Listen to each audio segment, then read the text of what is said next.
जय माँ शारदे। आज हम बुध की महादशा में सभी ग्रहों की अंतर्दशा का फलादेश करने बताएंगे। बुध की महादशा में बुध की अंतर्दशा का फलादेश कुछ इस प्रकार से कहना चाहिए। बुध की महादशा में बुध की ही अंतर्दशा हो तथा बुध यदि स्व उच्च आदि शुभ स्थान में हो तो उस काल में मोती आदि रत्नों की प्राप्ति होती है, ज्ञान, कर्म और सुख का विकास होता है, विद्या कीर्ति की वृद्धि होती है, नवीन राजाओं से भेंट तथा धन, स्त्री, पुत्र, पिता, माता आदि से सुख प्राप्त होता है। बुध यदि अपने नीचादि स्थान में या 6, 8, 12 में हो, पाप ग्रह से युत हो तो धन और पशु का नाश होता है, बंधुओं से वैर होता है, शूल आदि रोग तथा राज कार्य में व्यग्रता होती है। यदि बुध द्वितीयेश या सप्तमेश हो तो स्त्री कष्ट, संबंधियों का मरण तथा वात व शूल रोग होता है। दोष की शांति के लिए विष्णु सहस्रनाम का जप करना चाहिए। बुध की महादशा में केतु की अंतर्दशा का फलादेश भृगु संहिता फल दर्पण के अनुसार कुछ इस प्रकार से कहना चाहिए। बुध की महादशा में केतु की अंतर्दशा हो और केतु यदि लग्न से केंद्र में या त्रिकोण में हो अथवा शुभ ग्रह से या लग्नेश से या योग कारक ग्रह से युत दृष्ट हो तो अथवा दशेश से केंद्र स्थान में या 11वें स्थान में हो तो देह सुख, स्वल्प धन लाभ, बंधु वर्ग से प्रेम, पशुओं की वृद्धि, उद्योग से धन लाभ, विद्या, कीर्ति, सम्मान, राज दर्शन और भोजन वस्त्र आदि का सुख होता है। यदि केतु दशेश से 8, 12 में हो या पाप ग्रह से युत हो तो सवारी से पतन, पुत्र को कष्ट, चोर और राजा से भय, पाप कर्म में प्रवृत्ति, विषैले जीवों से भय, नीचों से कलह, शोक, रोग और क्लेश, नीचों का संगत होता है।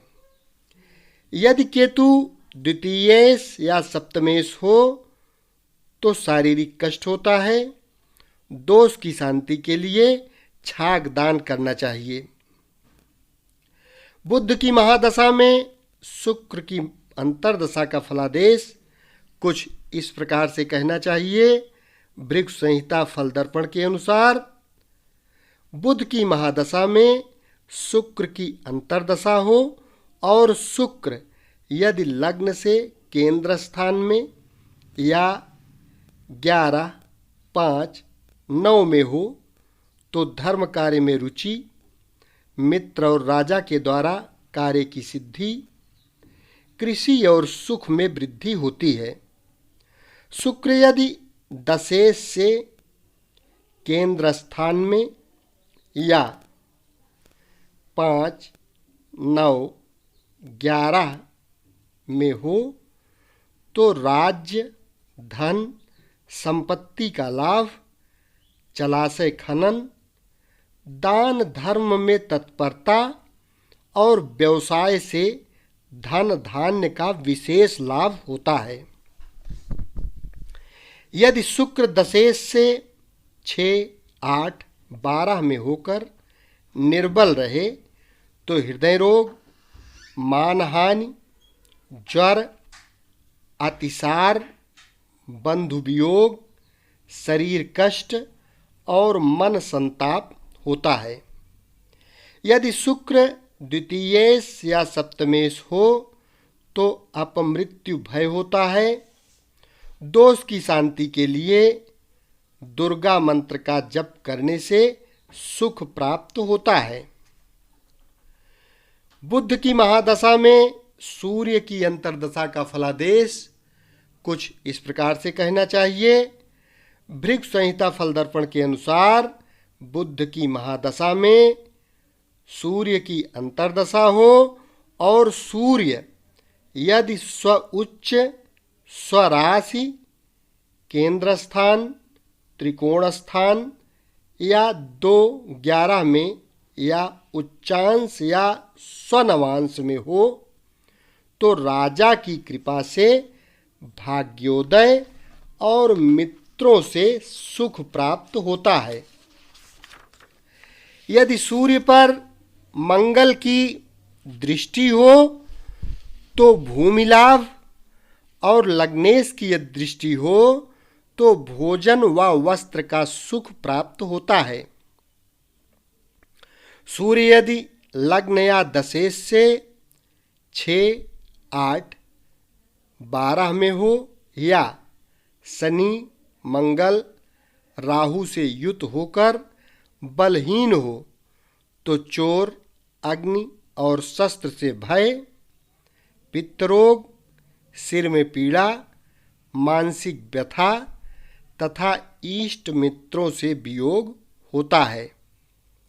सूर्य यदि द्वितीयेश या सप्तमेश हो तो अपमृत्यु भय होता है। दोष की शांति के लिए सूर्य भगवान की आराधना करनी चाहिए। बुध की महादशा में चंद्र की अंतर्दशा का फलादेश भृगु संहिता फल दर्पण के अनुसार कुछ इस प्रकार से कहना चाहिए। बुध की महादशा में चंद्रमा की अंतर्दशा हो और चंद्रमा यदि लग्न से केंद्र भाव, त्रिकोण भाव या स्व उच्च में या स्वराशि में या गुरु से दृष्ट हो या बुध से योग करे तो योग की प्रबलता होती है। उस समय में स्त्री, पुत्र, वस्त्र, आभूषण आदि का लाभ होता है। नया घर, मधुर भोजन, गाना बजाना, शास्त्र का अध्ययन, दक्षिण दिशा की यात्रा, विदेश से वस्त्र आदि का लाभ तथा मोती आदि रत्नों की प्राप्ति होती है। यदि चंद्रमा स्वनीच या शत्रु राशि में हो तो देह में कष्ट होता है। यदि दशेश से केंद्र भाव यानी 1, 4, 7, 10, त्रिकोण भाव 5, 9 या 3, 11 में चंद्रमा हो तो आरंभ में तीर्थ, देवता का दर्शन, धैर्य, उत्साह और विदेश से धन लाभ होता है। यदि चंद्रमा दशेश से 6, 8, 12 में पाप ग्रह से युत हो तो चोर, अग्नि व राजा से भय होता है। स्त्री वर्ग से अपयश और धन नाश तथा खेती व पशुओं का नाश होता है। यदि चंद्रमा द्वितीयेश या सप्तमेश हो तो शरीर में क्लेश होता है। दोष की शांति के लिए माता दुर्गा जी का जप करना चाहिए और वस्त्रदान करने पर माँ भगवती की कृपा से आयु वृद्धि तथा सुख की प्राप्ति होती है। बुध की महादशा में मंगल की अंतर्दशा का फलादेश कुछ इस प्रकार से कहना चाहिए। भृगु संहिता फल दर्पण के अनुसार बुध की महादशा में मंगल की अंतर्दशा हो और मंगल यदि स्व उच्च, स्वराशि, में या लग्न से केंद्र में या त्रिकोण में 1, 5, 9 या लग्नेश से युत रहे तो राजा की कृपा से घर में कल्याण, धन की वृद्धि, नष्ट राज्य आदि का लाभ, पुत्र जन्म, मन में संतोष, पशु, खेती, वाहन आदि का लाभ तथा स्त्री सुख प्राप्त होता है। मंगल यदि स्वनीच राशि में या लग्न से 8वें 12वें में हो या पाप ग्रह से दृष्ट हो तो शारीरिक कष्ट, मानसिक व्यथा, उद्योग में बाधा, धननाश, गठिया रोग, शस्त्र व्रण का भय तथा ताप और ज्वर होता है। मंगल यदि दशेश से केंद्र स्थान में या 5, 9, 11 में या शुभ ग्रह से दृष्ट हो तो धन लाभ, शरीर सुख, पुत्र लाभ तथा बंधु प्रेम होता है। दशेश से 8वें 12वें में मंगल यदि पाप ग्रह से युत हो तो दशा के प्रारंभ में कष्ट, बंधु वर्ग से भय, राजा, चोर, अग्नि का प्रकोप, पुत्र से विरोध तथा स्थान हानि होती है। दशा के मध्य में सुख, धन लाभ और दशा के अंत में राज भय व स्थान नाश होता है। यदि मंगल द्वितीयेश या तृतीयेश हो तो अपमृत्यु भय होता है। दोष की शांति के लिए गोदान और मृत्युंजय मंत्र के जप करने पर भगवान शंकर की कृपा से सुख प्राप्त होता है। बुध की महादशा में राहु की अंतर्दशा का फलादेश कुछ इस प्रकार से कहना चाहिए। भृगु संहिता फल दर्पण के अनुसार बुध की महादशा में राहु की अंतर्दशा हो और राहु यदि लग्न से केंद्र भाव यानी 1, 4, 7, 10 में या त्रिकोण में 1, 5, 9 में या मेष, कुंभ, कन्या, वृष राशि में हो तो राजा से सम्मान, सुयश, धन लाभ, तीर्थ, देव का दर्शन, यज्ञ, सम्मान और वस्त्र लाभ होता है। दशा के प्रारंभ में कुछ कष्ट होता है किंतु दशा के अंत में सुख प्राप्त होता है।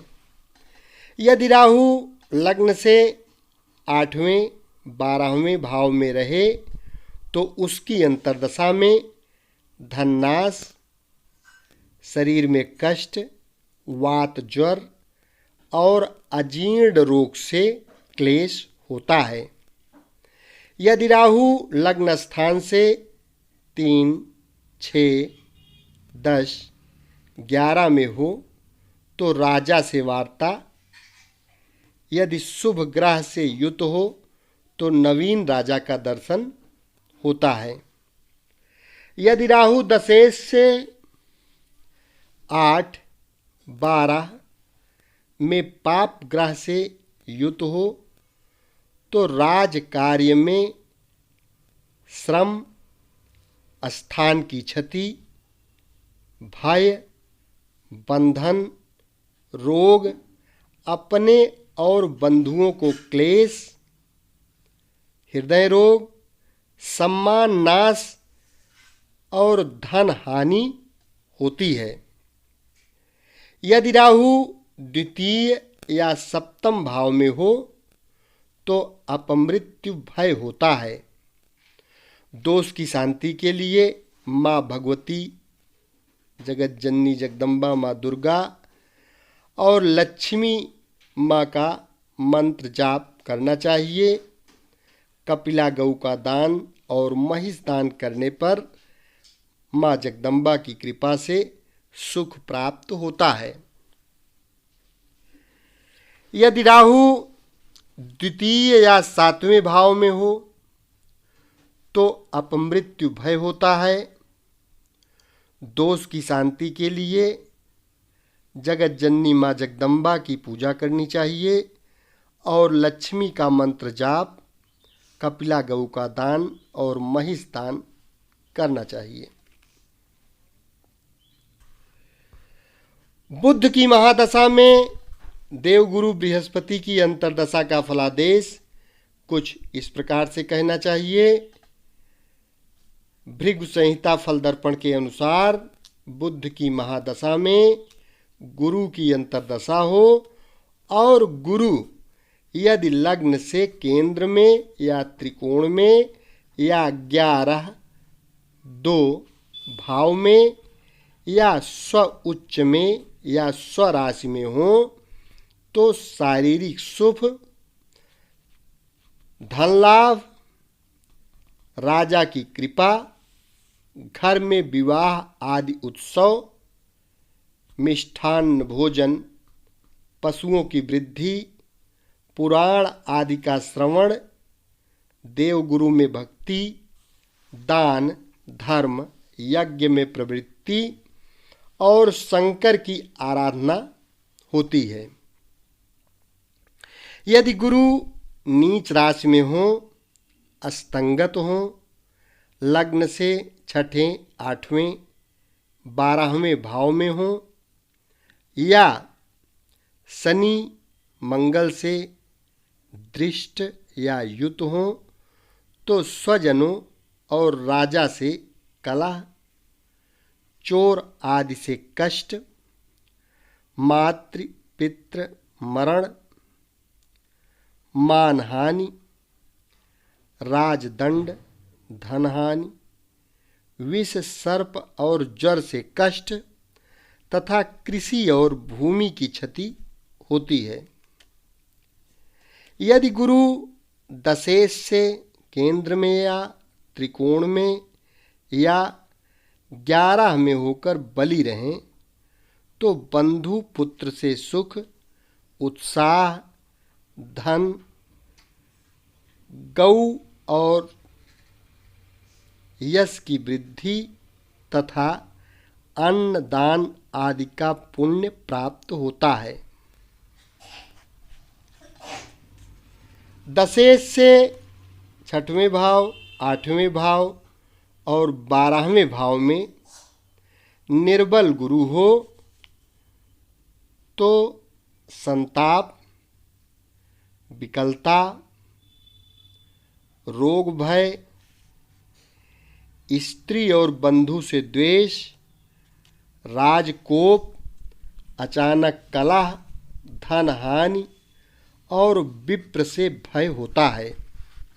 यदि गुरु द्वितीयेश या सप्तमेश हो या 2-7 भाव में हो तो कष्ट होता है। दोष की शांति के लिए शिव सहस्त्र नाम का जप करना चाहिए।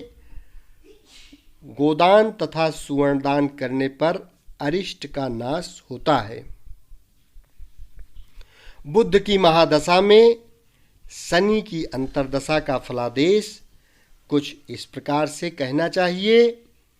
भृगु संहिता फल दर्पण के अनुसार बुध की महादशा में शनि की अंतर्दशा हो और शनि यदि स्व उच्च में या स्वराशि में या केंद्र भाव में यानी 1, 4, 7, 10 में या त्रिकोण भाव में 1, 5, 9 भाव में या 11वें भाव में हो तो घर में कल्याण, राज्य लाभ, उत्साह में वृद्धि, पशुओं की वृद्धि, स्थान लाभ, तीर्थ भ्रमण व दर्शन होता है।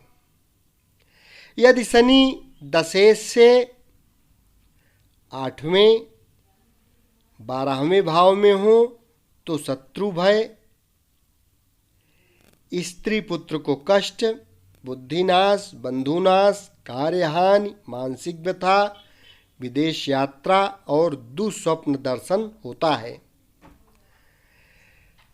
शनि यदि द्वितीयेश या सप्तमेश हो तो अपमृत्यु भय कहना चाहिए। इसमें मृत्युंजय मंत्र का जप करने से, कृष्णा गाय और महिष का दान करने पर आरोग्य का लाभ होता है। इस प्रकार से विंशोत्तरी महादशा में बुध की महादशा के समय समस्त ग्रहों की अंतर्दशा का फलादेश आप इस वीडियो के माध्यम से कह सकते हैं, समझ सकते हैं। और यदि वीडियो लगातार सुनते रहें तो अपनी कुंडली खुद देख सकते हैं, अपनी कुंडली का विवेचन खुद कर सकते हैं और एक अच्छे ज्योतिषी भी बन सकते हैं। यदि चैनल अभी तक सब्सक्राइब न किए हो तो कृपया इस चैनल को सब्सक्राइब कर लें, क्योंकि इस चैनल के माध्यम से संपूर्ण वैदिक ज्योतिष, हस्तरेखा विज्ञान, लाल किताब यानी ज्योतिष से संबंधित सारी जानकारी आपको सीरियल वाइज सरल से सरल भाषा में मिलती रहेगी, वह भी एकदम फ्री में। शेष अगले भाग में। धन्यवाद।